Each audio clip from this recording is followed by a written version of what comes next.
This is Hannah from Hall Beer Shop, and you're listening to Daftaboutcraft. Daftaboutcraft is sponsored by Hall Beer Shop, based in Stourbridge in the West Midlands. You can find a huge selection of craft beers in-store and online. Check them out at hall-beer.com. Daftaboutcraft, the craft beer podcast. Hello and welcome to episode number 28 of Daftaboutcraft, the craft beer podcast. It's good to be back with you. We've got a whole load of beers lined up to drink. We've got a whole load of features lined up to bring to you. And hopefully you'll stay around and listen to them with me, Dave D. And me, Dave B. So go on, Dave. Tell the good people what we've got for them. Yes, we've got plenty on, as ever. To start with, our guest this time around is Scott, who I mentioned at length on our last episode, in between our Hypertripe mild special, which if you haven't downloaded and listened to yet, please do. But Scott is the head brewer, creator of, and generally everything bar more or less the artwork, I think, of Pinker's Brewery, who I had on Brew to Me on episode 27. They're from Weston-super-Mare. Scott has done an excellent job with his beers. He's a very nice guy, and he had a really good talk to us about all things Pinker's. Yep, so that's coming up. It's a really good interview, so stick around for that. We've also got the return of One Hop Wonder. We've done Citra, and we're working our way slowly through single hopped beers, and this time around it is Mosaic. So I've got a couple of different Mosaic beers. Dave's got a couple. We're going to try them, see how they differ to each other, and see what Mosaic brings to the table. Talk about the hop, how long it's been around, what its characteristics are, that sort of thing. So hopefully that should be informative. We have got Type or Tripe. This is a really interesting one because this is a brewery who sort of came out in a blaze of glory, big fanfare a few months ago, and then went really quiet, and now they've started releasing beers. The brewery we are talking about are Sure Shot, who definitely did come out with a big load of fanfare. There was sort of buzz about them before they'd even released a beer.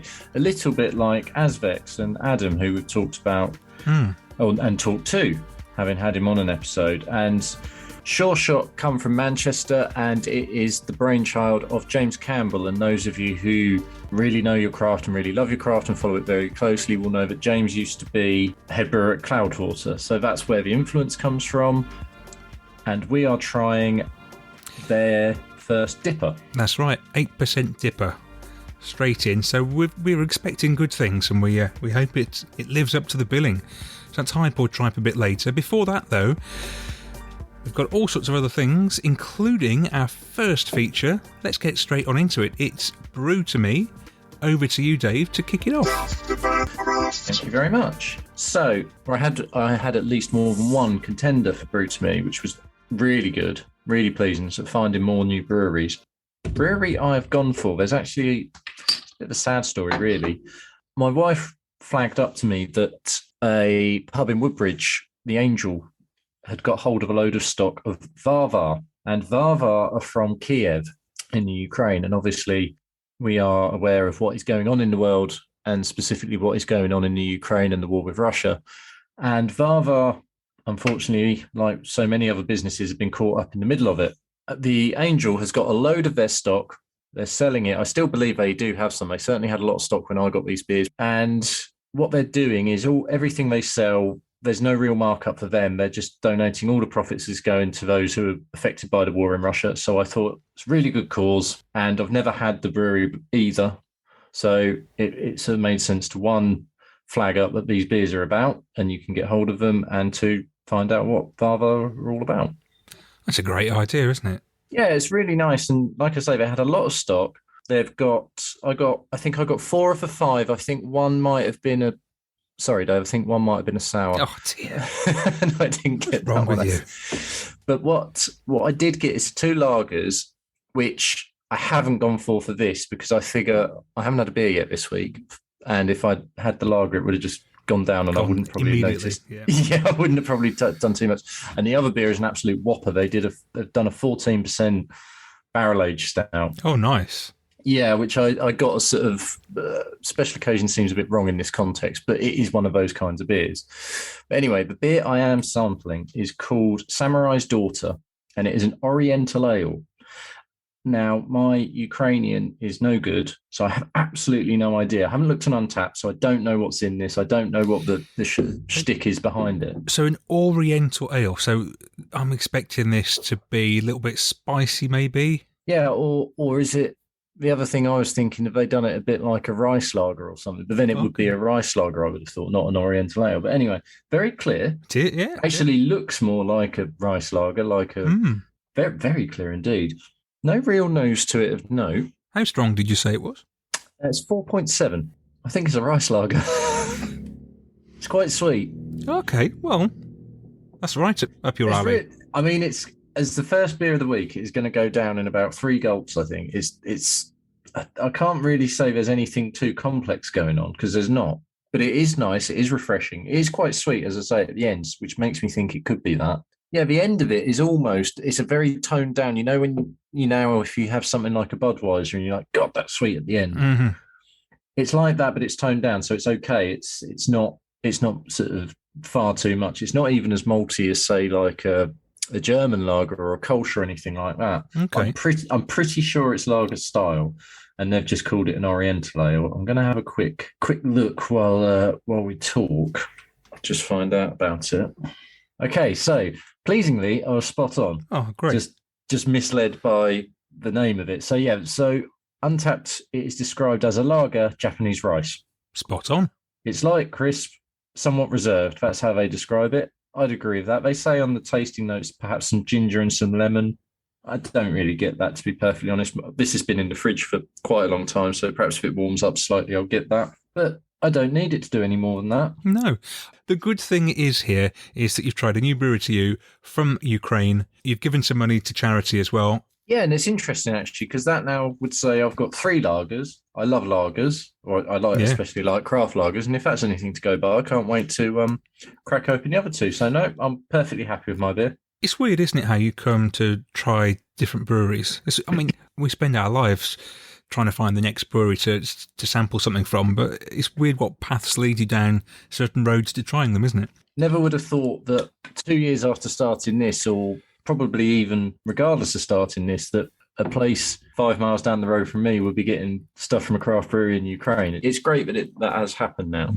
Right, well, I'm not going anywhere as exotic. You usually do. You usually go around the world. Well, I looked in the fridge run. I'd got so many candidates for this. There was a brewery in South Africa. I'd got one of theirs, which was interesting. And there was all South African hops in there that I'd never heard of. Nearly went for that, but I thought, well, no, what we're going to do, we're going to go to Cardiff. So it is broad. not quite the high veld, but... Well, what it was, a few weeks ago, we went for a day trip. One of these days when we just wake up and think, let's go somewhere interesting today. And we did. We went to Wales. It's actually on my daughter's birthday. She wanted to go to Wales.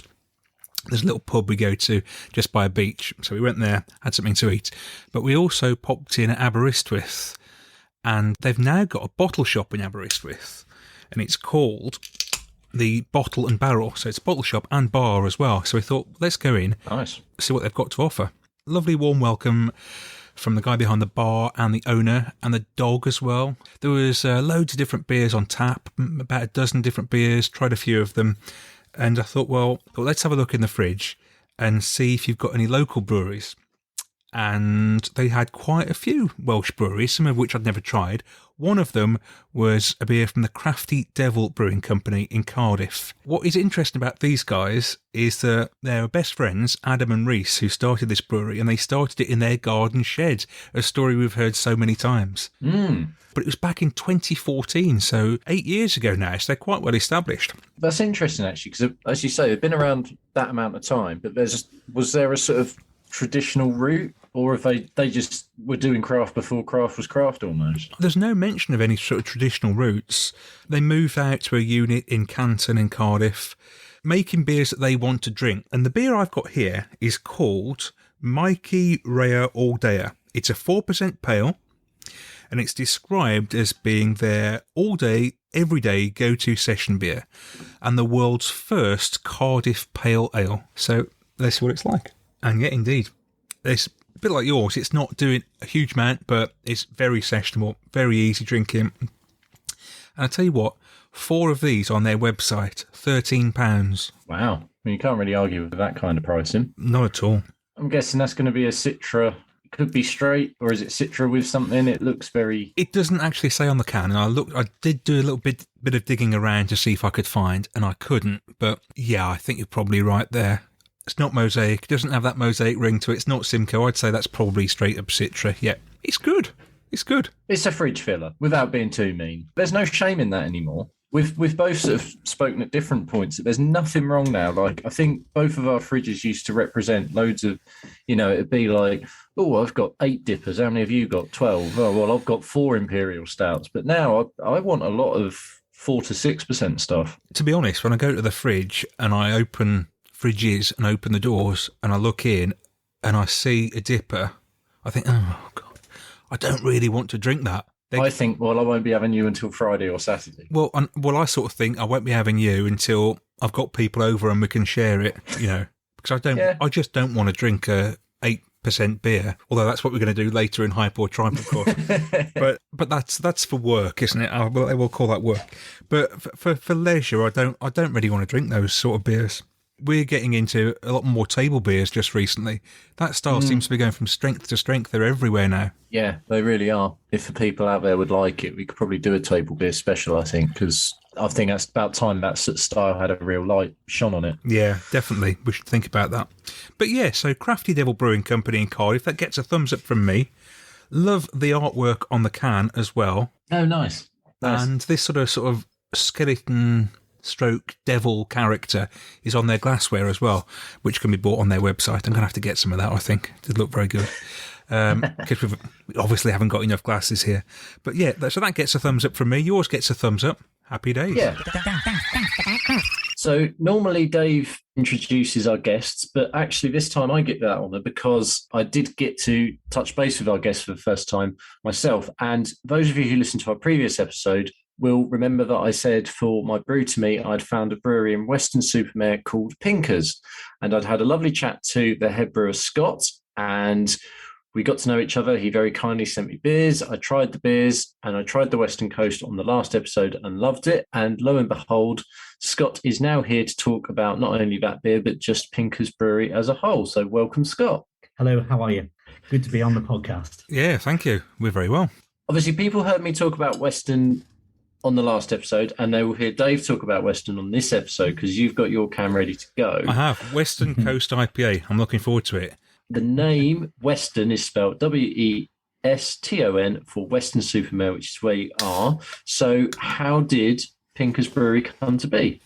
Well, that's like any homebrew. I started off in about 2015, was bought an extract kit as a gift for my wife, and just really started to fall in love with experimenting. Then got the buzz for that, and then thought, right, I need to expand this and do it as the big boys do it. So then expanded into all grain and bought myself a Grainfather kit, which is a lot of the homebrewers are familiar with that system, and that's an all-in-one system. Brewed on that from about 2015 to 2018. Then went to do the Institute of Brewing and Distilling course in Bristol at New Bristol Brewery at their brew school. From there, decided that right, I'm going to pursue this further, and in 2020 launched Pinkers Craft Brewery. Hold on a minute. You see, I did some I did some home brewing once, but I don't run a brewery, so. There's a big leap there, isn't there, from doing a bit of home brewing to suddenly deciding you're going to turn it into a whole business. How did that work? Well, it was where the brewery is at the moment. It's on our property. So at the time, it was a home nightclub, let's say. So we used to have parties and friends over quite regular. And as I was brewing the beer there, I had it all set up with chillers and pumps and in the bar. So friends were coming around drinking the beer and having a great night and saying, well, you need to be doing this as a job. And yeah, so that's what gave me the buzz to then say, right, I need to do something about this. But it wasn't until I went to the brew school in New Bristol Brewery, had a meeting with lots of other brewers who were established brewers, and let them try my beer, as we did over a pizza one afternoon. And the thing they said to me was, the biggest problem you're going to have is not brewing enough of it, because you'll have no problem selling it, which was, for me, it was a huge boost. And then that gave me the spark to say, right, okay, I need to invest more time in looking at this, and then invest in the brewery itself and launching it. I think I speak for both of us. Dave, have you heard of the new Bristol School? Because I certainly hadn't. This is and interesting. I'm fascinated to learn about this as well, just before we get into... Yeah, I want to know more. Yeah, sadly, the Bristol Brewery School is no longer. It was owned by Noel and Maria, who own New Bristol Brewery. Yeah. But they've gone from...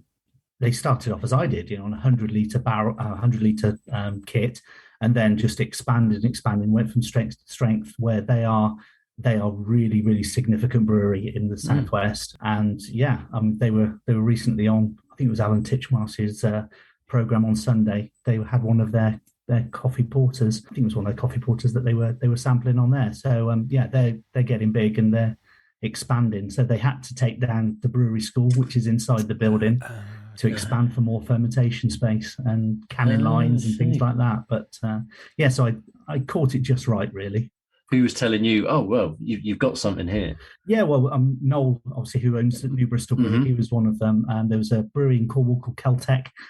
They had a few of their guys there as well. And there was a brewer from St Austell as well. So he came up. Nice. Yeah. And it was just a casual chat. Nerves were kicking in as it all went quiet and they were trying it. That's what you want, though. It's the ultimate, ultimate accolade, isn't it? When somebody who knows what they're doing says, yeah, this is good. Without a doubt, yes. And from then, I just thought, I'm onto something. Let's do this. So, Dave, have you got your Western ready to try? I have. I just wonder, was Western what you presented, or was it something else? It wasn't. Okay. No, it wasn't. We at the time we did a Kolsch. So German. Oh, really? Yeah. Oh, can you bring that back, please? Yeah, we will. We were changing the name of it because, as you probably see with some of our cans, that they have funny, quirky taglines to them. And at the time, we called this one Culture Club. So nice. I like that. Yeah, that went along with our Pub Tropicana, which was to give your taste buds a wham. So yeah, and you didn't get a representation from either Wham or China Rebel for doing that one. No. Okay. No, we got away with that just under the radar. Oh, nice. So I've got this Western Coast IPA that we've talked about. Dave had it on the last podcast. It's a brave thing to be putting coconut in here, isn't it? It is. Yes. I mean, I think we talked on the last episode about how Bounty is a very divisive chocolate bar, proof of which I saw on Twitter this week when somebody photographed the shelves of Tesco after Easter, and the only Easter eggs left were the Bounty Easter eggs, in fact. So it's certainly a Marmite love it or hate it, without a doubt. I think the subtleness. It is subtle. It is very subtle.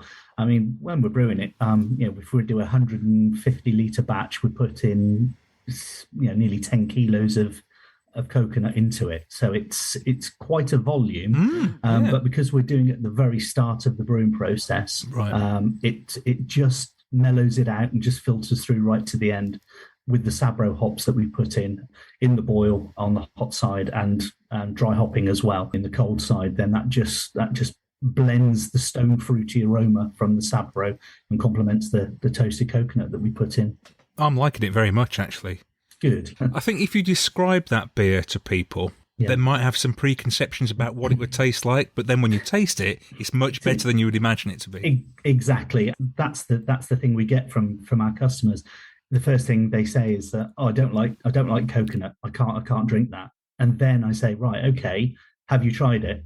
No. Right, try it. And then it's like with anything, you can't say you don't like it if you haven't tried it. I was definitely in that camp, but I messaged you after I'd had it, and I didn't tell you I was having it for the podcast. And I don't like Sabro particularly as a hop, and I don't particularly like coconut as a taste. I really, really like that beer, and that is testament to the beer itself and to the brewing of it, because it's really sessionable, which I would never expect to say about a beer where I can clearly taste coconut, but it really is. And you said that's sort of like your big seller. That's it's one of our big sellers. I mean, obviously, as a small brewer, we are trying to hone our skills and learn and evolve as we're going on each brew. So the Western Coast that we do is a big hitter for us. The Pinkers IPA, which is our Citra hopped IPA, which is a standard. If people like Citra and they like an IPA, then that's right up their street. And we also do one which is in the fermenter at the moment, which is our Coffee Del Mare, which is a espresso coffee, which we add in with lactose as well. It's basically just like tiramisu in a glass. It is if you like that sort of style. Yes, please. It is. It's really nice. Yeah, and that was a description from a customer who said they had it in one of our local pubs and said, it was just like tiramisu in a glass. So I took that as a big plus. So your beers are out and about there in keg in local pubs as well in the area? Yeah, they are, yes. We've got 3 or 4 different pubs in around Weston-super-Mare who stock our beers. And we've also, in North Somerset, we have 2 local micropubs as well. One in Clevedon, which is about 15 miles up the road, and one in Nailsea, which is about 20 miles up the road. Clevedon, that's where the pier is, isn't it, Clevedon? Yeah, Clevedon Pier, yes. It's a tiny little place, isn't it? I can't believe craft has arrived in Clevedon. Oh, yes. The amount of breweries over the southwest and afar come to these places, and they have lots of some brilliant beers on, either from the Quantox down further south, or from Bristol, or Yeovil, or Cheddar even, because we have Cheddar Ales who are just up the road from us as well. We should tell people that your beginning as a brewery was literally just before the very first lockdown, wasn't it? That's when you launched. 3 days before the first lockdown. Yes, yeah. We had our license come through. We had the beer brewed, and we had our alcohol wholesale retailer's license arrive. So after 20 minutes on the phone with them, they said, "Yeah, okay, you're all good to go." So we brewed the beer. We had it ready to go into the casks, and yes, our illustrious PM said, "That's it, guys. We were shutting up shop." So yeah, we panicked for a good couple of days, and we said, what are we gonna do? Part of our license, luckily, was that we could do packaging. Yeah, we ordered pallets of bottles and put everything into bottles, and then launched the brewery as we were going to do online and through social media. And yeah, we said, right, if you can't come to the pub, we bring the pub to you. I mean, for us, it was a brilliant way to start, really, because we were embraced by people from Weston-super-Mare and afar. Yeah, we did free delivery on a case of 12 bottles anywhere in the local area. I think one of the great things about lockdown is that people embraced their local areas far more than ever before. Definitely, yes, yeah. People wanted to support any businesses, especially if they just started. They wanted to help them at a difficult time. So you probably benefited almost from yeah, we that. did. And even speaking to our customers, they said, we want to support local. We want to drink local beer. We can go down to the supermarket and pick up an easy everyday brand of beer, but this is on our doorstep, and we want to support it. And they did. I had a review from one of my customers who said, yeah, you can spend £6 to £12 for a case of beers, but ours at £3 a can, so £36 a case. To some people, yes, it's a luxury. It is expensive for them, but they were happy to drink quality beer. The world has got back to some sort of normality, but have you now seen that those sort of being thrust into it like you were, but you've now retained, like, you've got the support of Weston-super-Mare and the surrounding area, like that's not diminished because all the other beers are available again? Yeah, now. Exactly, yes. And with COVID and people being able to go back to the pubs, the home delivery side had dropped off a bit, which we fully expected it to. But there are still people, still quite a strong amount of our customers who still like to have, if we've got a new beer on, they'll order a case of beers and then we'll carry on delivering it. And the business has changed as well. Although we're still doing cans, obviously not bottles anymore, and that was for a sustainability reason that we changed. We've recently picked up a couple of customers in Bristol now, which we're delivering to, and their last order was for 150 cans. Wow. So, nice. Yeah, and that was a local business, and they're doing a Thirsty Thursday. And for all the people who work in their offices, they give on the last Thursday of the month, they give them a free beer. And they've asked us if we'd stop the fridges for it. A, what a fantastic idea, and B, how amazing for you to be the brewery that they've chosen. Exactly, yes, yeah. I mean, especially in the stratosphere of brewing in Bristol. Yeah. There are some fantastic, amazing breweries out there. I think I read recently that there's 15 different craft breweries in Bristol. I wouldn't be surprised. Yes, I wouldn't know the exact figures, but I wouldn't be surprised at all. Yes, yeah. Plaudits to you then for getting in on the act. That's brilliant. Yes, it is. Yeah, and we even have customers now who message us who are saying, could you deliver to Bristol? And my day job as well. We're up and down the motorway, so if I'm able to drop in and deliver it, then we'll do it. We try and do everything we can to keep our customers happy. And you just touched there on your day job, and that's an important thing to say. So you're running a brewery, yes, you're brewing the beer, yes, and also doing the day job. Yes. How does that? How do you find that then? Oh, it's really difficult. It really is. My weekends are pretty much taken up brewing at the moment. We've just we're just expanding at the moment as well. Just purchased another fermenter, so we've now gone from a 2-barrel brewery to nearly a 5-barrel brewery, and we're in the market at the moment. But a lot of people want us to do tap takeovers as well. So, wow. Which is really good. I mean, we did a tap takeover in Clevedon, and for us it was fantastic. They took 8 casks of beer. And they did a week of tap takeover with Pinkers, and we sold the lot, which was brilliant. Awesome. I've got a lot of questions. So when you say us, I take it as, are you more than a one-man band now? No, I'm still a one-man band. Oh, okay. I say us because my wife is part of the business as well. Louisa is chief taster. If she doesn't like it, it tends not to go out. So what other elements? Does she get involved in the social media side of things? Or? Yeah, she does, yes. If she's a proofreader, so she goes through any spelling mistakes and everything like that, and slaps me on the wrist and then pumps it out correctly, as it should do. So I've got to ask, you said you talked before about in your party house you were brewing these beers. Are you still in the house, or have you got a unit now? No, we're still in the house. I want to go to you. I want to go to your house. You're more than welcome. Amazing. You are more than welcome to come and have a look. Yeah, we've had a couple of customers actually say to us that they're meeting up with friends in Weston, going out for a meal. I think it was in the end of May, and they wanted to do a mini brewery tour. Oh, excellent! So I said, well, just stand on the doorstep. I'll open it and brewery tour over. It's that small. But it's compact. I mean, the size of the brewing tanks we've got in there are pretty big. It does take up a lot of room. But the good thing is we still have a little bit of space left where we can now get this bigger fermenter to double our production and still stay where we are. Because nobody knows what's happening at the moment, and especially with the costs of rents, ingredients, malts and wheat. I mean, because we're getting it from Ukraine and other places as well. So, not to mention electricity and water rates and all the rest of it. Well, exactly. Yeah, I mean, electricity is a big thing. If you switch your kettle on at home just to brew a cup of tea, for argument's sake, you're probably using 6 to 8 amps of power, and we're using 52 amps per hour. So when we're that's a lot of tea, isn't it? Well, it is. Yeah, yes, yeah.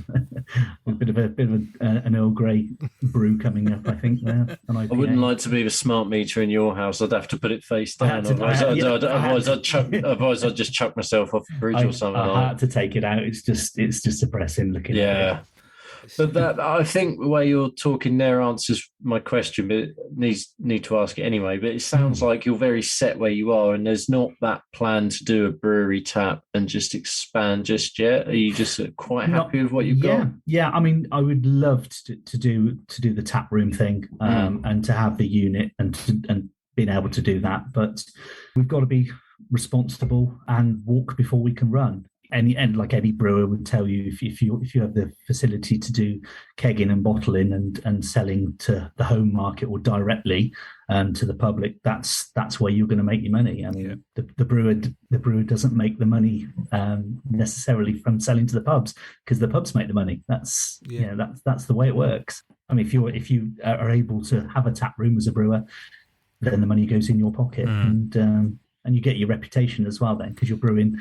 It's not a gimmick, but you are brewing it on site, you are kegging it and then selling it in your bar. So the distance it has to travel is very, very minimal. Yeah, exactly. So one day we're hoping.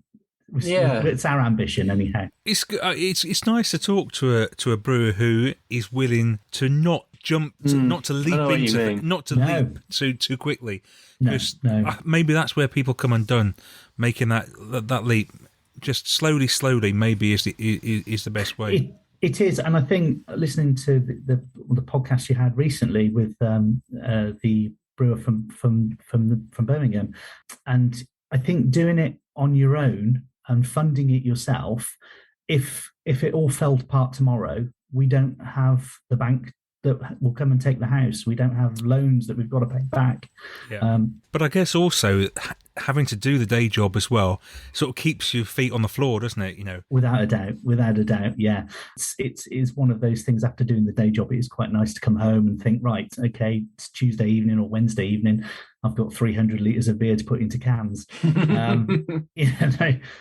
But it's your own business. You have to do these things. I've got to tell you what I love as well. That on the cans, the best before date handwritten. I love that. Yeah, exactly. That is a lovely touch. We had a little machine that would it's just like a little stamp that you stamp onto it. Yeah. But they don't do it in a semicircle. It's flat, so you probably get half the date on it and half the best before on it. So in the end, that went in the bin. So I bought myself a couple of Sharpies, a box of them, and it was like, here we go. So I've got to ask: is it you or your wife who does the dates? It depends if she's busy at work, because if she's not, then I'll grab her to come in and start putting the dates on. But again, it's all about being responsible with my time. So if I'm brewing on a Saturday and I've a Saturday and a Sunday, and I've already racked the beer into cans on a Tuesday, then on a Saturday in between the mash and the brew, I'm then putting the labels on and then write it in between. So it's there's not a dull moment, and you certainly don't stop for coffee. It's amazing, isn't it? The consumer just drinks a can of beer and thinks, "Oh, this is nice," but there's so much more going on behind the scenes. It's the labour of love, isn't it? Oh, it is. It really is. Yeah, and we've spoken. Customers have asked us, well, what is the process? And when I say to them, well, it's 7 hours just to get it into the fermenter. They're like, well, it takes that long. I said, well, yeah. Then you've got a week on top of it to ferment, and then you've got either it goes into can or cask, and then it conditions for a week before we let it out. That's one thing that we pride ourselves on with our brewery as well, is that we don't use any clearing agents in our beer. So gravity takes the proteins out of the beer and drops it to the bottom. So we just chill our beer down in the fermenter and then rack out clean beer from there. If we're sort of looking forward 6 months, 12 months, what are you hoping to do with the brewery? What are the plans? Well, the plans at the moment is to get this new fermenter in, just so that we can carry on supplying our customers, who are the pubs, and also fulfill avenues of other customers as well. Because we've had other customers who've messaged us to say, can you start supplying us? And at the moment, it's horrible, but I have to say I can't. It's the worst thing in the world, isn't it, when you've got to turn away customers? Can people get Pinkers nationally? At the moment, it's easy for us to sell local. Again, it's the cost of shipping as well, and the risk of damage. I mean, we had an advert, which is it was a bit of just a chance thing that we did with Radio 2, the Sarah Cox show. Oh, wow. was in the evening, yeah, and it was just one of those things. Can you tell us what you're brewing, what you can smell at the moment? Which was one of those things. So I just put, I can smell raspberry milkshake IPA, because that's what we were. Excellent. That's what we were canning at the time, and she mentioned us on the radio and gave us a bit of a shout out, which was fantastic. Yeah, did you see a jump from that? Yeah, we had customers Brilliant. On the back of that. Wow! And sadly, one of them, she was in Yorkshire, so I said, okay, we don't normally do this, but we will get it out to you. So we posted it, and we never saw it again, and neither did she. Oh. So so she paid for it. We had to refund her, but sadly, we didn't. Yeah, she didn't get the beer. It went missing. And we've had it a few times with packages that go, and we've had it a few times ordering beer. It's unfortunately a bit of a problem. Yeah, the boxes are slashed, or or someone sees it and thinks, "Oh, I quite like that." Exactly. Yeah, great. Exactly. Yeah. I love this though. So you know your social media. You mean you're getting yourself onto Radio 2 and all the rest of it. This is impressive. Yeah, it's one of those things we just, if there's an opportunity to Take it. to do it, then take it. Yeah. And it was just, if we get a mention, we get a mention. If we don't, we don't. But we did, and it was brilliant. And we had a spin-off on the back of that for a few orders. So it was good. But that's something we need to look at going forward, is to get a courier that we can rely on and that is reasonably priced as well, because if you're sending out a case of beers at £36, for example, and you've got £10 or £12 postage on top of that, it's a bit of a stinger for the person who wants that. It is, and we love free postage, don't we, Dave? We do. I was going to go slightly different with that. I have in my head that when I find a new brewery, much like when I found yourself, and admittedly that was a slightly different path, but I'd looked and I'd found a couple of others beforehand, and I got to the point of putting the beers in the basket, and then the postage was £8, and I was like, no, I'm not paying that. It just puts you off, doesn't it? £5-6 I can handle that, because I understand that the courier has to be paid and you've got to ship them to me. I'm all right with that. And I think roughly as a ballpark for me, with placing any order, that's about fine. As soon as you go beyond that, it's just, well, that's the cost of 2-3 beers potentially. Like, I'm out. So. It is. I mean, even posting the beers up to yourselves. I mean, you're looking at £9.50 postage. I noticed. I noticed that first thing I did actually when I got the package was I looked to see how much the postage was. Yeah. And craft breweries have to absorb some of that cost, don't they? They do, yeah. And again, the way I look at it is, if it's not signed for, it can easily go missing. Yeah. And that's it's an extra layer of security that you need to add on to that. Yeah. So fingers crossed, people can get hold of your beers a bit more beyond the local area in time. Yes, yeah. But if they want to, in the local area now, or if they want to have a look at the website and have a look at your socials and just see what you're doing and what you're brewing, how can people find Pinker's Brewery? Well, we're all over the socials, so if they can Facebook us, Pinker's Craft Brewery, we're on there. We're on Instagram and Twitter as well under the same name, or our website, which is the www.pinkerscraftbrewery.co.uk. The website is fairly new to us at the moment. We've recently had it built, and so there isn't as such a shopping trolley that you can fill up with beer in there. However, you can message us either via WhatsApp on there, and the email. Which absolutely works. I'd just like to point out, it's a really great system. Well, that's why you're here, because of the WhatsApp connection, isn't it? Exactly. Yeah. So as soon as you hit the WhatsApp, it sends you straight to me. So I don't have to sit and wait for an email to come through. I get a notification and I can respond straight away. For us, it's been brilliant because we've had quite a few new customers in the local area who've done that. They've gone onto the website, hit the WhatsApp, and a message comes straight through, and they're really shocked when I reply straight away. Yeah, I bet. You were, Dave, weren't you? I was really surprised, actually. I thought, I'm going to do this, and I'll be waiting 4 days, and then something might turn up, and then in 5 minutes I could see, typing, this is exciting. That made my day. Yeah, it does. It works really well, and the guy Ben who built our website, he's a great guy, and so he'll be also doing the shopping carts and everything in the future, so that we can move forward with that as well. And just one last thing, what beers, you mentioned the Kolsch and you get the extra fermenter, so what beers can people look forward to coming out? What have you got lined up in the pipeline? Well, in the next few weeks, we had through lockdown, through the summer, we had which I said earlier was a big hit, which was our raspberry milkshake IPA, which is really, really nice. Oh, good. I haven't had that, Dave. You've got to enjoy that yet. That's nice. Yeah, yeah. That's 20 kilos of fresh raspberries put straight into the beer, and we let that soak for 5 days to infuse its pinky hue and indulge it with raspberry flavour.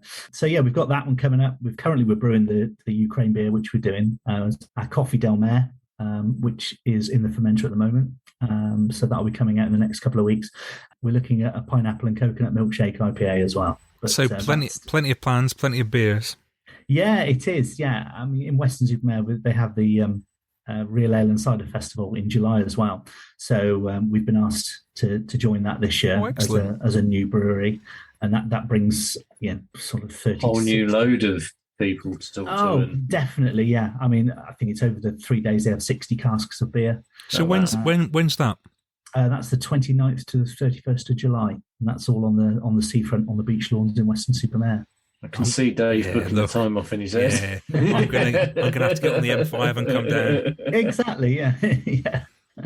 Might see you there. It's a great weekend. It really is, yeah. But we're honoured as a local brewery to be asked to supply. Well, if you like your Western Coast IPA, it will be on for that weekend. Yeah, get there early. That's my advice. Yeah, Friday evening. Oh, I really enjoyed that. Cheers, Scott. That's brilliant talking to you. It's a pleasure. And I predict good things. Dave, what do you think? Yeah, absolutely. The sooner everyone can get a bit of the Westerns try, I think they'll really enjoy it. Right, so it's time now for the feature that we call Tried and Tested, where we have a look at the beers we've been drinking since our last episode and tell you which one was our favourite. Now, I had an away day in Leeds. It was like a whirlwind. Me and Dan from Copper Beach drove up to Leeds, went to the Horsforth Beer Festival, run by Horsforth Brewery. Went to various other places in Leeds, drank far too much, and then came home at the crack of dawn the next morning. It was a real whirlwind, but from what I do remember of it, I had some great beers at Horsforth Beer Festival, one of which was from Horsforth themselves, and it was called Promote It On, a 5.5% fruited sour. Really thick and fruity. If I was on holiday by the seaside, I could imagine drinking it for breakfast. Had a half, went back for another whole pint of it a bit later, probably shouldn't have done, but we did, and it was just superb. A real perfect fruited sour, not really alcoholic, just 5.5%, but went down an absolute treat. Really enjoyed it, and that was Horsforth's Promote It On. How about you, Dave? What have you been enjoying? I'm really pleased to say I've actually had no shortage of contenders for once. Usually I have about one stands out, but I had 2 or 3 this time. But the one that stood out the most, and it's an interesting choice and fits in with what I've already done tonight, is Good Times by Duration Brewery. And it is an American light lager, 4.2%. Isn't it strange? At one time we were all about the big ABVs. Now we're bringing it down, and we're liking stuff that isn't so strong. I don't mind American lagers. I've always had a bit of a weak spot for them in that those sort of lagers from back in the day, I don't mind them. I can have a few, but this tastes like it, but better. Like I would have had pint after pint after pint of this if it was on tap somewhere. Just a really good light lager, but not too sweet, not that sort of really sweetness that an American lager can do. It just had a bit enough to keep you going. No frills beyond that, it's not got anything too complex going on, but just a really great beer. And with hopefully, the weather has been good and it's supposed to stay warm and dry, it'd just be, perfect. A few cans of that, lovely stuff. It's amazing, isn't it? When that warm weather comes out, when the sun shows itself, you start thinking, oh yeah, this would be nice in the sun, this would be nice in the sun. And like we say, it doesn't have to be strong. In fact, better in the sun if it isn't strong. Get in touch with us on Twitter and Instagram at Daftaboutcraft1. So regular listeners will know that on every second episode we do a drink-along section in association with our sponsor Hall Beer Shop in Stourbridge in the West Midlands. This episode isn't one of those, but we have got something else for you. Oh, cue that funky music, and has Dave B just squirted beer into his eye? Maybe. No, I was just laughing because it just sounds like then we're introducing, I don't know, like you can win a speedboat or something with that music. I really like it. But... Anyway, it is time for One Hop Wonders. This is a series we do sort of when we haven't got the drink along. We did it a couple of episodes back. We took a couple of beers each, featuring just the Citra hop. So this time we're moving on to another hop, and if it isn't Citra, it's probably got to be Mosaic. That's your next big hop that you see everywhere. In fact, you're hard pressed to drink a beer, a pale, without Mosaic in it these days, Dave. Yeah, the Citra, Mosaic and Simcoe seemed like the easiest trio to start this series with. Yeah. So as Dave says, we've done Citra. That was quite interesting. And hopefully Mosaic's going to be a bit slicker, because I found, and Dave's already got one, and I've had one for ages, but I've sort of lost mine. And then when you move house, or you get ready to move house, you start finding things. And I've found my hop wheel. And the hop wheel, which was developed in association with your Kima Chief hops, give you a description. Every hop, or more or less every hop, obviously there's new ones always being developed, but a lot of existing hops, and then it tells you what you should be able to get, not only to smell but to taste. But the really interesting thing about Mosaic is that literally every base is covered. Everything is Mosaic. And this is why you find it in so many beers, presumably, because it does cover such a multitude of flavours and aromas. Go on, Dave, tell us what we should be experiencing here. So Mosaic should be tropical, or can be tropical rather. It can also be berry, and it can also be stone fruit. So straight away, we've covered a lot of ground there. But then when you delve beneath the surface into tropical berry and stone fruit, you realise that there's a lot of further areas that are covered by those categories. Yeah, passion fruit, pineapple, mango, lychee, kiwi, jackfruit, grape, gooseberry, blackcurrant, blueberry, strawberry. They're all there. Yeah. And also apricot, peach in the stone fruit category as well. So look, whatever we get here, we're going to get some of that, aren't we? So neither of us knows which beers we've got. So what's your first one? What have you got there? So my first one, I'm pretty sure could have actually qualified for Brew to me as well, from Neptune Brewery, who for some reason I had in my head that they were from Scotland. They're not, they're from Liverpool. And this is just called Mosaic, 4.5% pale. And they've said on the back of their can, they say it's a pale ale bursting with blueberries and tropical flavours of papaya, mango and passion fruit with a citrus hit from grapefruit. Do you reckon they've got the hop weed as well? Yes, so it just covers everything. It's interesting, isn't it? Because the minute you mention blueberries, my brain tells me that it's going to be a darker colour. Of course it isn't, because it's a pale. I know what you mean. I think of blueberries, and when I think of them with beer, I think of more sort of when people say, oh, we're doing a blueberry pancake stack stout or something like that. Exactly, yeah. I would say I don't really get any blueberries from this. But Neptune said I'd also get papaya. Yes. It's a good question. When do you ever have a papaya? I used to eat a lot of dried papaya when I was younger, and I really enjoyed it. and dried pineapple. That was about the only way you could get fruit into me. All right, then what about jackfruit? How often do you come across a jackfruit? I've got exactly. I've got a tin of jackfruit in the cupboard, but I haven't used it yet. Well, went out of date about 15 years ago, probably. Right, so I'm going to open one of mine now. I think on the last episode I had a Brew by Numbers Citra, so I'm going to stick with Brew by Numbers. Brew by Numbers number 11, Session IPA Mosaic. I've got to say, Brew by Numbers are great at these single hop beers. If anything you want single hop, they've got it. They're a really good brewery, but they just don't seem to quite get the traction. But they also do superb offers. Yeah, they really do. I keep seeing them actually on my email. Where you can get really cheap cases of really good beer. One of the things I read about this is that one of the differences between Mosaic and Citra is that Citra sometimes has that nose that you might associate with cat wee, which you don't get with Mosaic, which is nice because I don't always like cat wee. Because you don't like cat wee on the nose for your beer, no. Well, I can see just actually while you're drinking yours at least. Yeah, we've got quite different colours there. I'm more in the orange hue, and you'd be more sort of that bright yellow. Because one of the things we're trying to achieve in this feature is to show that Mosaic beers or single hop beers can actually be quite different to each other, even though they're made with the same hop. And, already, even in the colour that we've just seen, very different colours. Taste in this one is a lot of tropical fruit. Mine isn't as much. Like, it's got some for sure, but it's not got all of the ones the cans promised. It's got a couple. What about yours? Well, out of the sort of tropical berry and stone fruit categories that are associated with the hop, for me it's the tropical elements that come through. Can't say I get a lot of grape and gooseberry on the berry side or peach and apricot on the stone fruit, but passion fruit, pineapple, mango, I'm getting hints of those.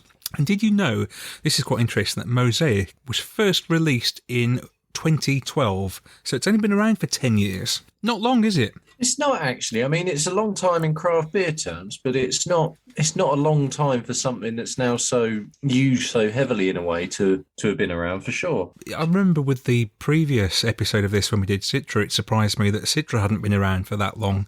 But I think what we're used to in the craft scene now is that we have beer sometimes have 5, 6, 7 hops in them. They're so complex. But I don't mind a good single hop. I really like a good single hop if it's done well. I like it as well. What I like is I want to be able to have a beer and experience what that hop can taste like. And when there's so many different hops in the mix, you can't do that, can you? You don't know what the ratios are to each other. It gets complicated. Right, so what's your second one then, Dave? So my second one, this comes from Drop Project. Is this straight up? It is straight up. I nearly got that one. So we nearly had the same one. So the slight difference with this, it is a straight up Mosaic beer. It has Mosaic and it also has Mosaic Cryo in it. Right, what we're talking about here is the nose should be quite intense. It is. Now, it's not berry and it's not stone fruit, but it is tropical, but it is grapey as well. There is a bit of that grape and grapefruit on the nose. So it is sweet, but also perhaps a little bit winey almost. And what sort of colour are we looking at here again? This is light. This is way lighter than the last one. It's also quite a lot thicker and a lot fuller. And what percentage is of that compared to the last one? So Neptune's was 4.5. I've gone up 0.5% now. I'm at 5. Okay. What is interesting is I've just poured my two out and look at the difference in colour on these. Crikey. Well, hang on. We can at least take a snapshot of this, which we will put up online so you can see. That is fascinating. 2 single hop beers, completely different colours. So my Brew by Numbers is quite pale, and this one I've just poured is a lot more orangey. And this is from the Bristol Beer Factory, and this is called Optimist. Pale Ale, single hop Mosaic, and it is 4.4%. Yes, I mean, these are pretty much the same ABV, but completely different. Yeah, if I didn't know yours what it was, and you just pulled that out, I would have thought that could almost be a West Coast. It looks quite clear as well. It does. It is pretty clear, yeah. Right, well, let's taste it anyway. Right, that taste is so different. So different. Okay. People who listen to us regularly will have heard me struggle sometimes with trying to identify hops. Mosaic is actually one of those hops that I can usually identify. I'm not sure I'd get it from this Bristol Beer Factory one, mind. So what are you getting then? It actually tastes quite malty rather than fruity. Ooh. Well, let's see what they say. So what they're saying here is, the queen of the US hop world demands a single hop brew. From papaya to bubblegum, Mosaic provides serious depth balanced with Vienna malt for subtle sweetness. So I think that's what I'm getting here. I'm getting that sweetness from the malt rather than the fruit. And the colour as well would indicate that, wouldn't it?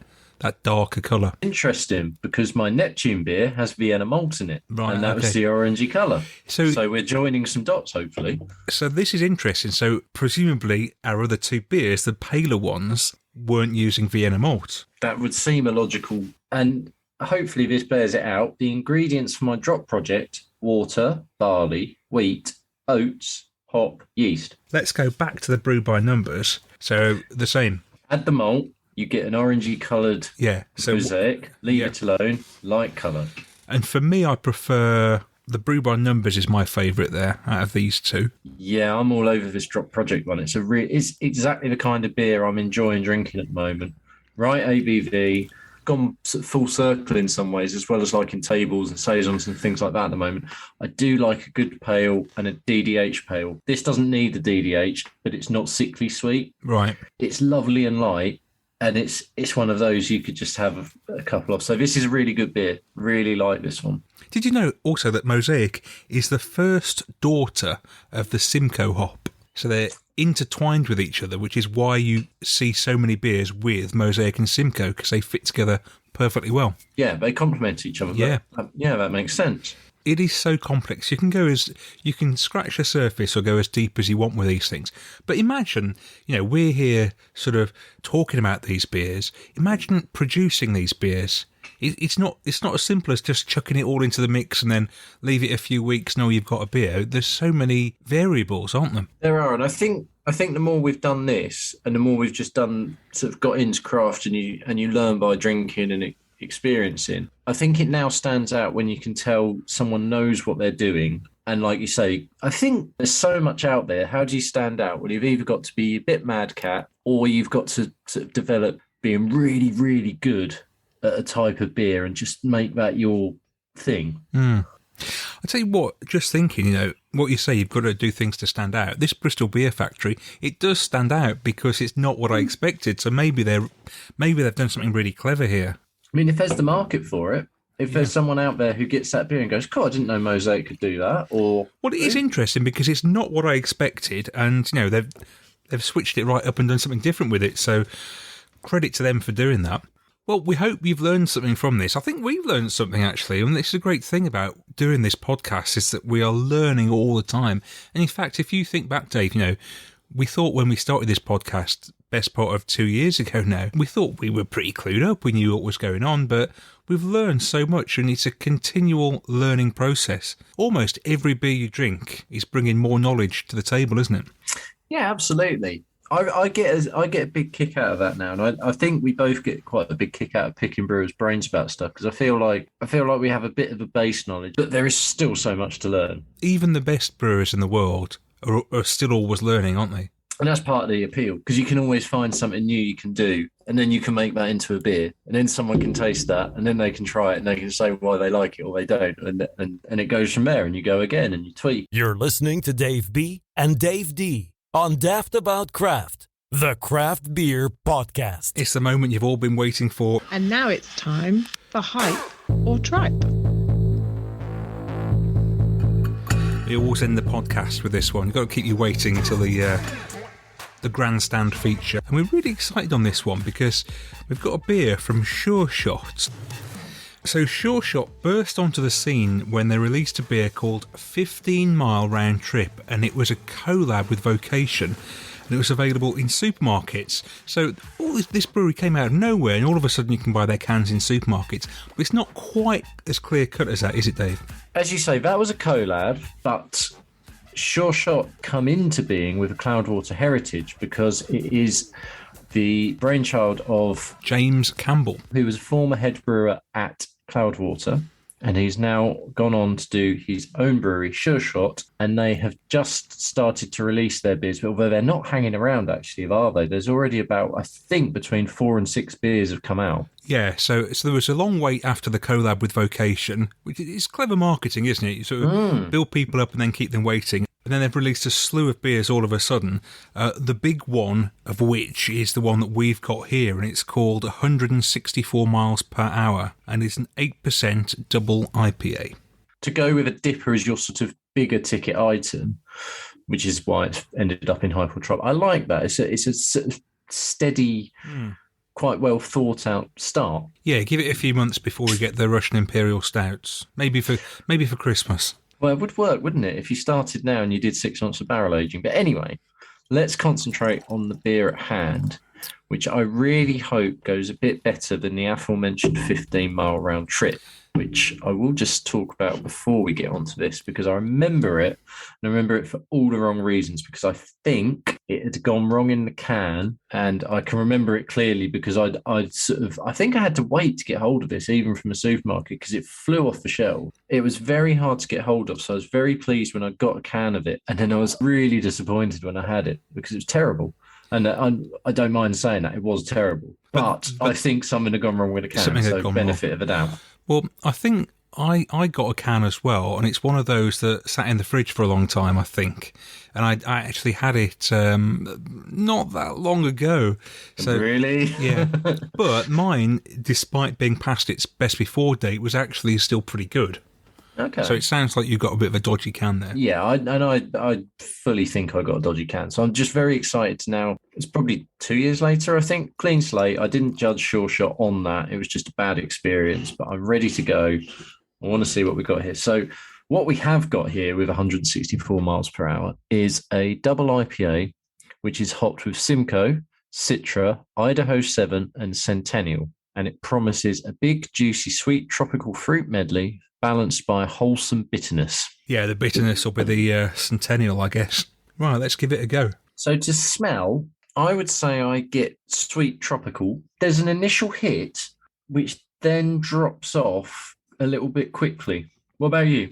Yeah, it smells almost tipper-esque, but it doesn't taste like that. There's that sort of alcohol-y smell, isn't there? That's what I was thinking of, that sort of astringency. So you get tropical and then it does go like, oh, yeah, smell. It's not hiding its ABV, that's for sure. Not at all.